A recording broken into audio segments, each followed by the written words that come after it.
Si conocieras el don de Dios, ¿y quién es el que te dice, dame de beber? Tú le habrías pedido a Él, y Él te habría dado agua viva. Juan 4:10.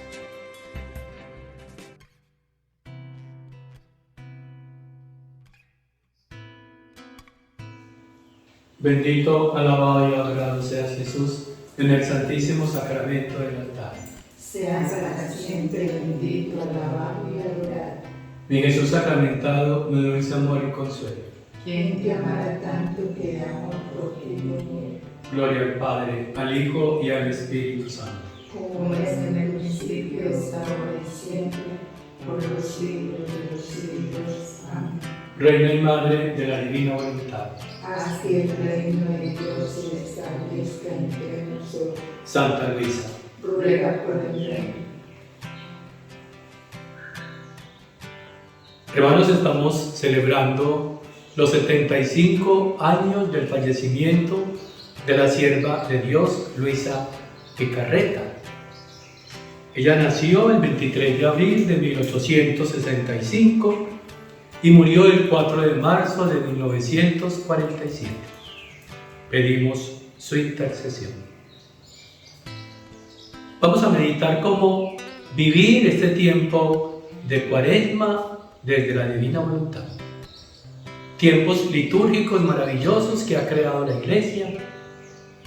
Entonces vamos a entender cómo quiere el Señor que vivamos estos tiempos.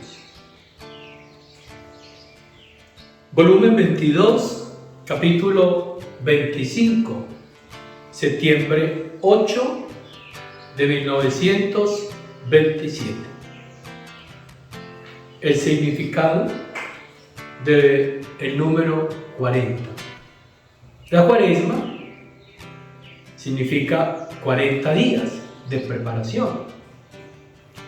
Ese número 40 tiene un significado profundo en la Sagrada Escritura y especialmente el Señor hoy nos lo va a explicar desde la Divina Voluntad.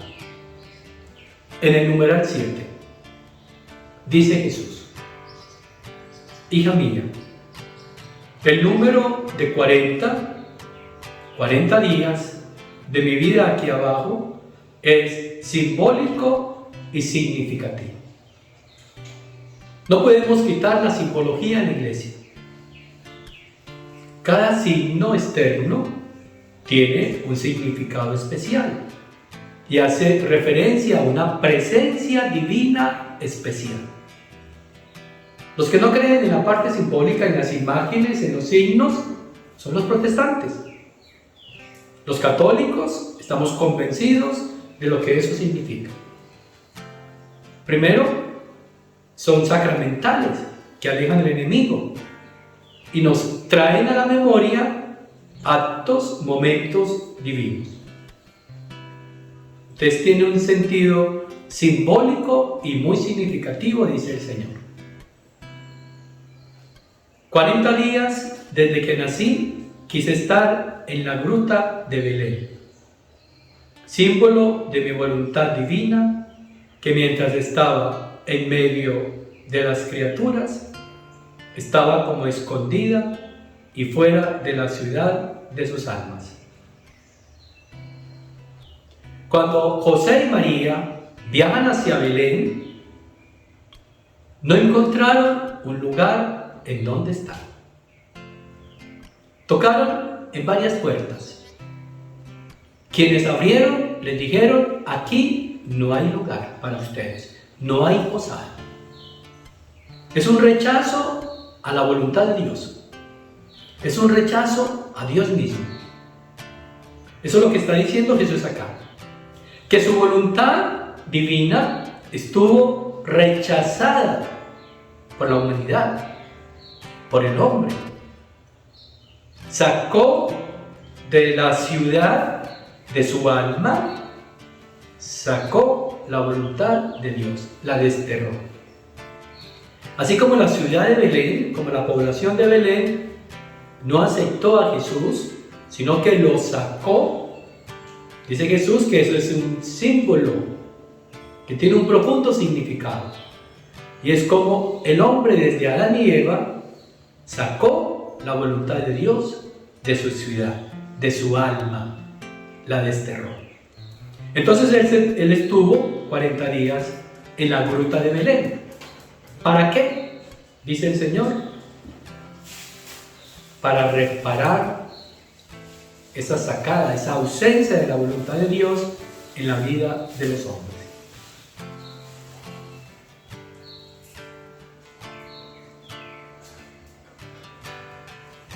Dice que su voluntad divina estaba como escondida allá en la gruta, separada de los hombres, escondida, reprimida, alejada de los hombres.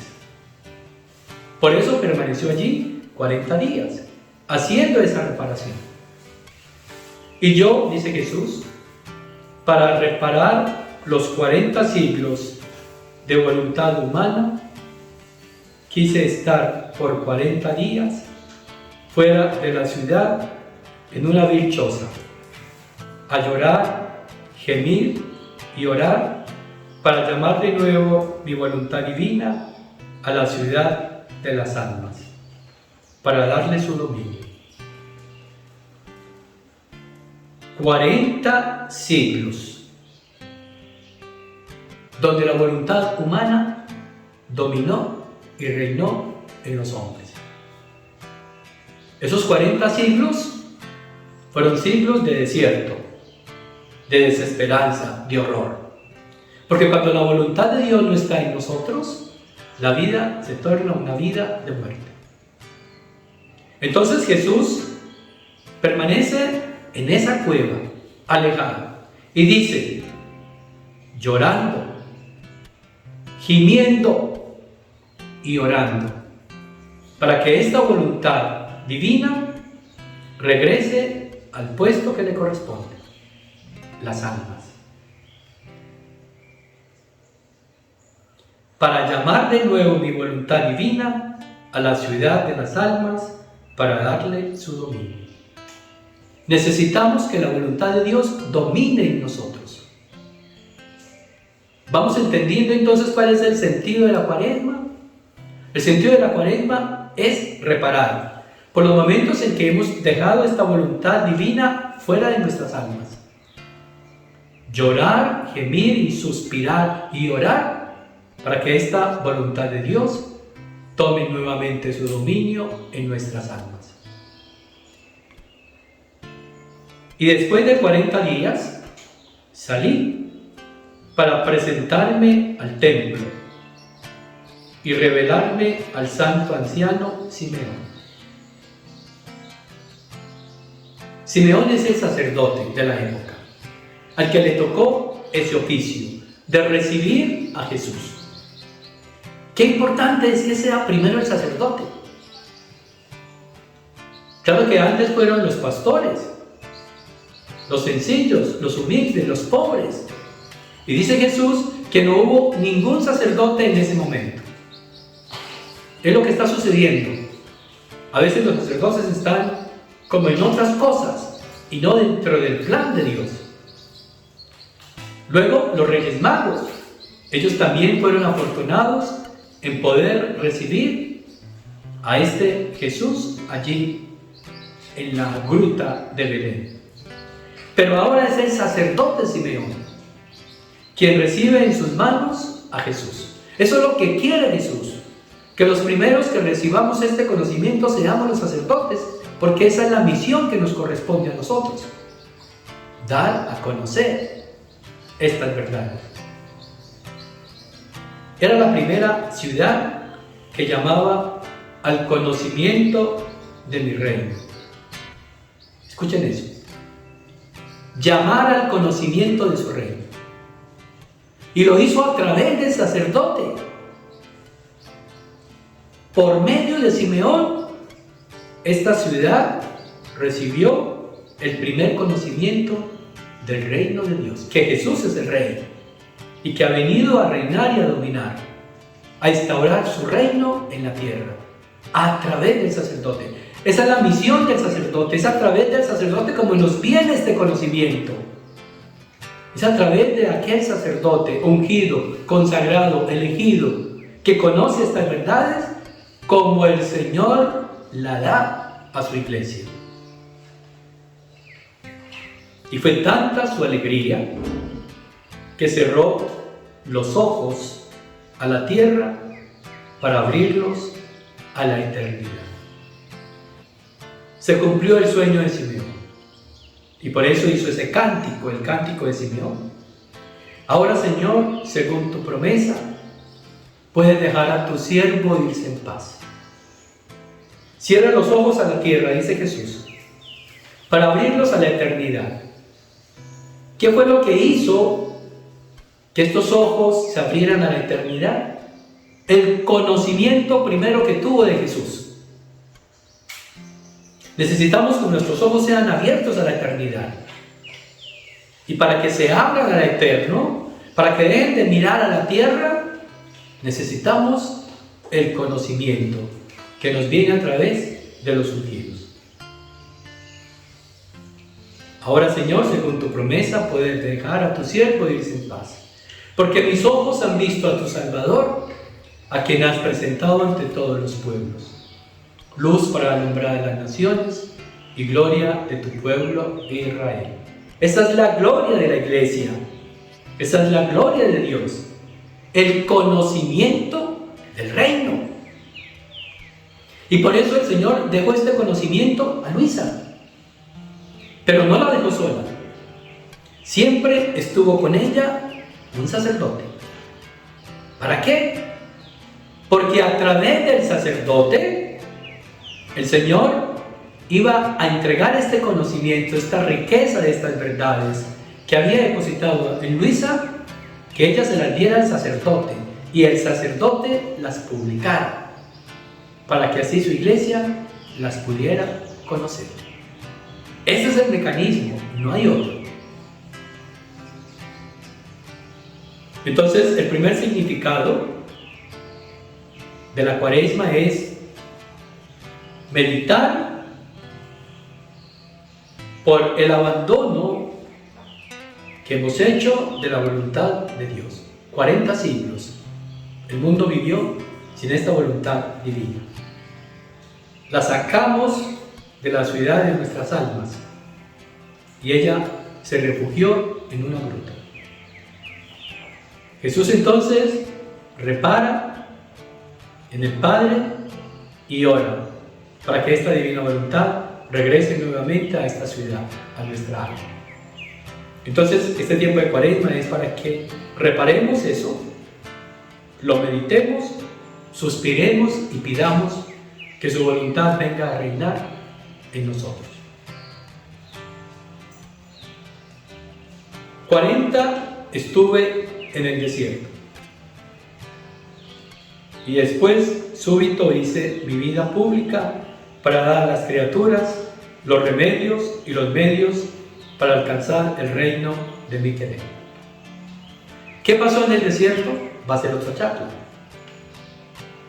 Jesús va al desierto. ¿A qué? A sacar la voluntad de Dios. Que la hemos mandado al desierto. Que la hemos dejado sola y abandonada. Él va y retoma esa voluntad divina para traérnosla nuevamente a nosotros. Pero ¿a quién encontró dispuesto? A nadie. Solo a María. Ella estaba dispuesta, preparada para recibir esta divina voluntad. Y por eso después de que llega el desierto, llega donde ella, a entregarle a ella y en ella a todos nosotros este don de la voluntad de Dios que fue desplazado, tirado en el olvido del desierto.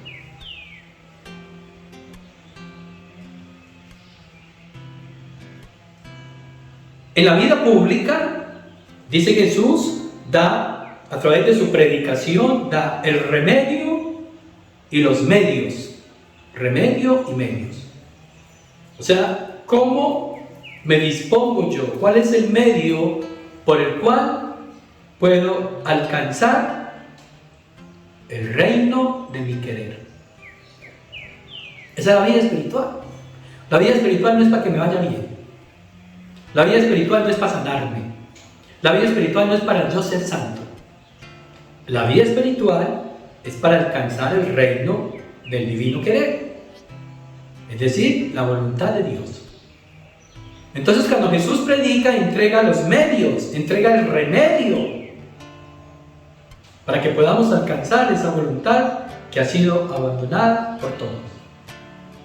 ¿Cuáles son esos medios? ¿Cuál es este remedio? El conocimiento de las verdades. ¿En qué consiste la vida eterna? En que conozcan al Padre, único Dios verdadero, y a su Hijo Jesucristo.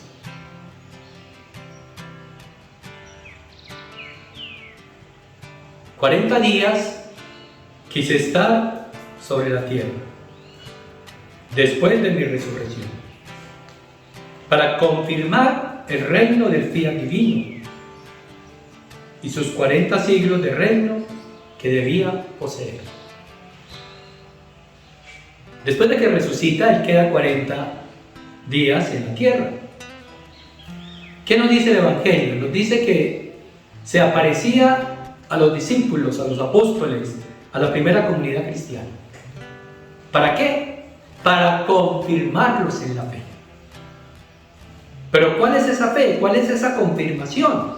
Dice, el fiat divino. Para confirmar el reino del fiat divino. Esa es la confirmación que hace. Confirmar que ha venido a instaurar el reino. Y por eso su predicación fue: conviértase, porque el reino de Dios está cerca. Entonces, durante esos 40 días, después de resucitado, está confirmando en la mente y en el corazón de los apóstoles el establecimiento del reino de su voluntad. No es más, eso es lo que Él quiere. Confirmar en nosotros. Entonces, este tiempo de Cuaresma lo tenemos que utilizar para decirle al Señor que confirme en nosotros el reino de su voluntad. ¿Cómo? Escuchando, meditando, alimentándonos, viviendo estas verdades. Así este reino de Dios quedará confirmado en nosotros. Cuando digo escuchar, me refiero no escuchar a todo el mundo. No lo hagan, porque ahí está el entretenimiento, la dispersión. Lo que tenemos que hacer es entrar en el libro del cielo y meditarlo, directamente leerlo y meditarlo, como hacemos con la Sagrada Escritura, con los Evangelios. Cogemos la Biblia y leemos el pasaje bíblico y lo meditamos, lo oramos. Eso tenemos que hacer con el libro del cielo. Nos hemos vuelto muy comodones, nos hemos apoltronado a que nos lo hagan todo. No es así. Además, las voces que tenemos que escuchar son aquellas que el Señor ha ungido, ha consagrado, ha ordenado sacerdotes para esto. Ni siquiera sacerdotes que no conozcan la divina voluntad. Son aquellos que conozcan de verdad la divina voluntad.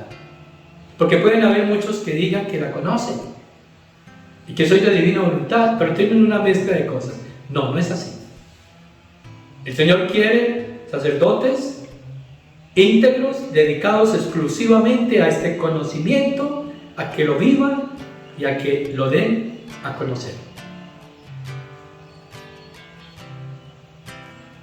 Entonces se trata de poseer el reino. Poseer el reino. El conocimiento nos lleva a poseerlo. ¿Y qué significa poseerlo? Es hacer vida divina en nosotros. Que Jesús viva en nosotros. Poseer ese reino. No se trata de ritos externos. Vean, nos dedicamos a hacer una cantidad de ritos religiosos externos y nos quedamos tranquilos pensando que ya cumplimos. No es eso. Es poseer el reino. Entonces este tiempo nos tiene que ayudar a prepararnos para poseer el reino. Pero para poderlo poseer hay que conocerlo.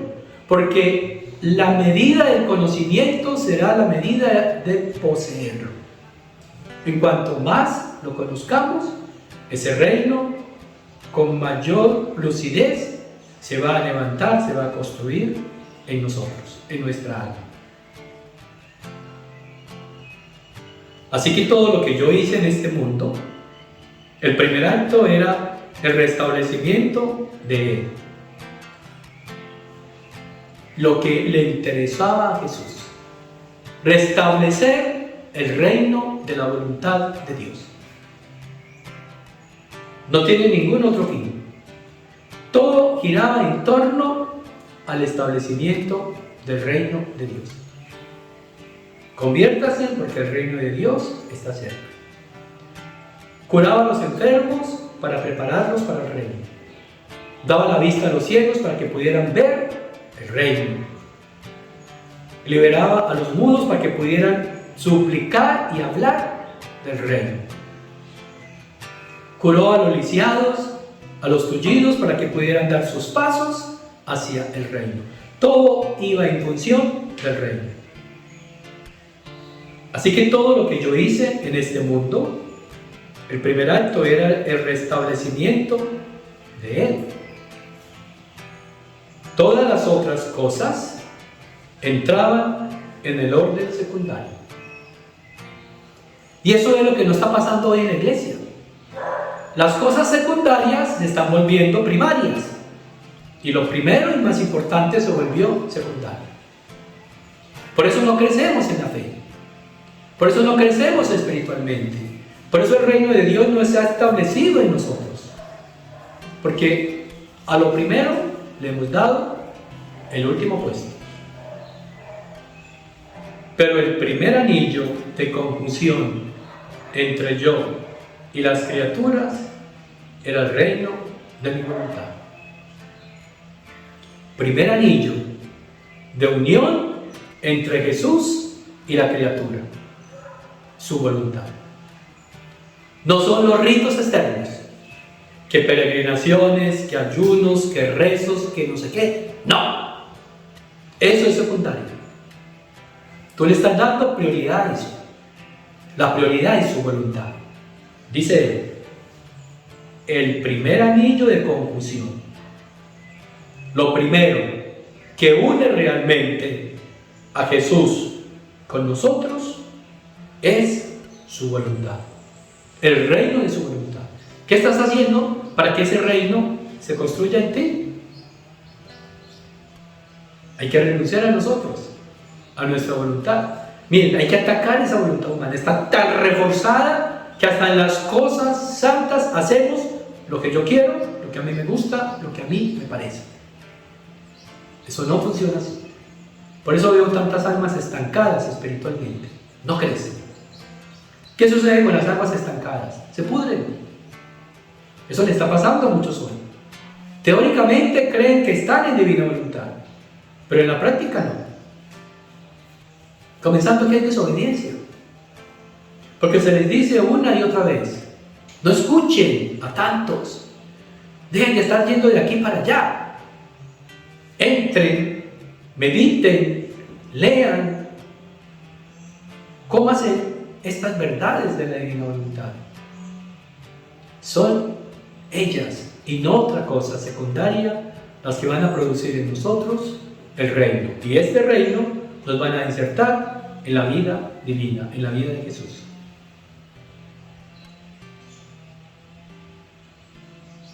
Por eso, cuando se trata de ella, de su voluntad, no ahorro nada, ni luz, ni sacrificios, ni manifestaciones, ni felicidad.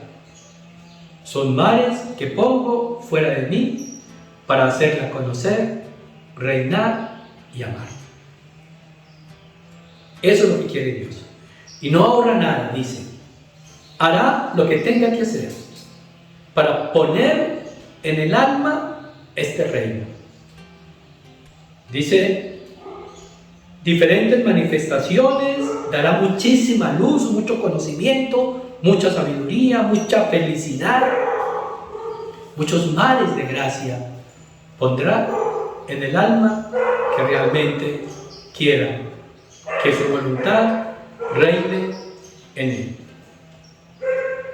Que reine, que la ame y que la conozca. Esa es la tarea que tenemos en este tiempo. Entonces, ¿qué vamos a hacer en esta cuaresma? ¿Ritos externos?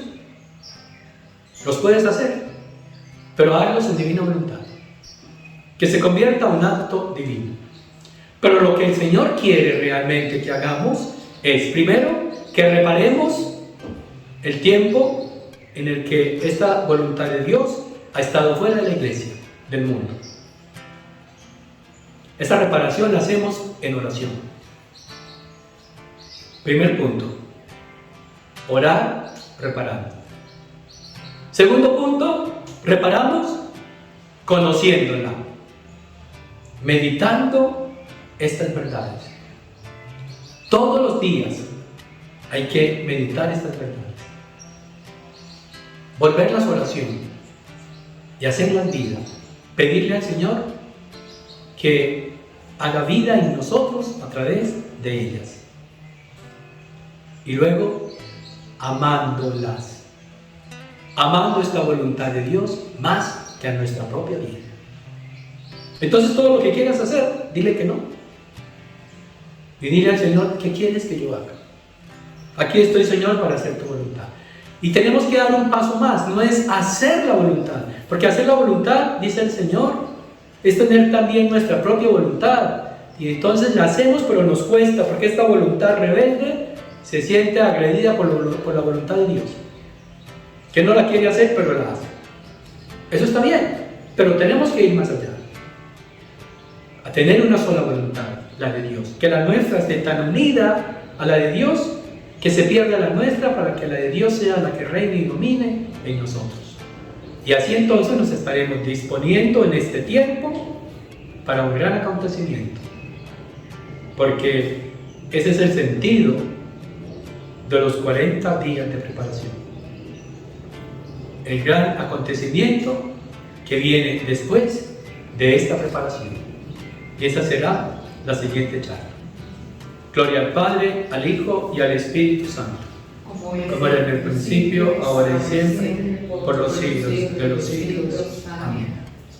Reina y Madre de la Divina Voluntad, haz que el reino de Dios se establezca entre nosotros. Luisa, pequeña hija de la Divina Voluntad, haz que el reino de Dios se establezca entre nosotros. Y el Señor esté con vosotros. Y con tu espíritu. Y la bendición de Dios Todopoderoso, Padre, Hijo y Espíritu Santo, descienda sobre ustedes, sobre sus familias, sobre las almas del purgatorio y permanezca para siempre. Amén.